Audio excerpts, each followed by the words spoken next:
contained. With all of that, not hard to believe when the BLM tells us that Idaho is battling the most wildfires in the country.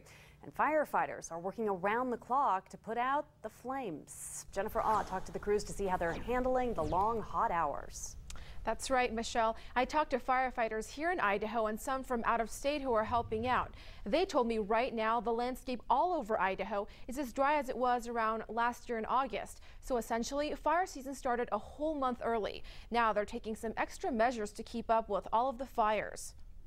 It's only the second week of July and fire season already hit Idaho in full force. According to BLM, most of the basin is in drought status, and with temperatures in the hundreds, Idaho is fighting more fires than any other state. A lot of our resources are spread thin, and we're asking the public to be extremely careful if they can, because we do have a lot of fires caused by lightning, so additional human-caused fires are definitely not what we want right now.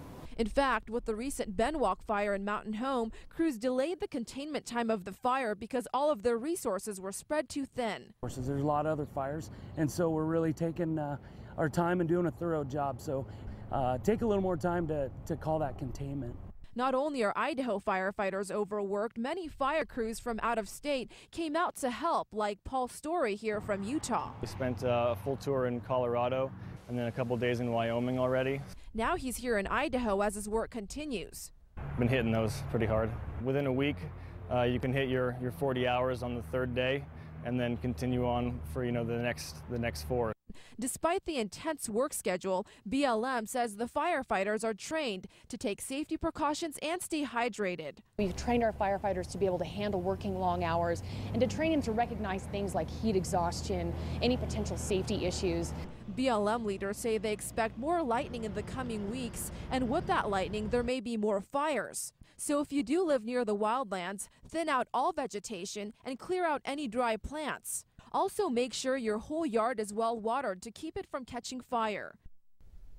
This year, BLM says fire departments have been moving more resources around, and with many people being overworked, some workers who usually wouldn't be on the front lines fighting fires are now out in the field. Live in the studio, I'm Jennifer Ott, Today 6 on your side. And for the very latest on Idaho wildfire.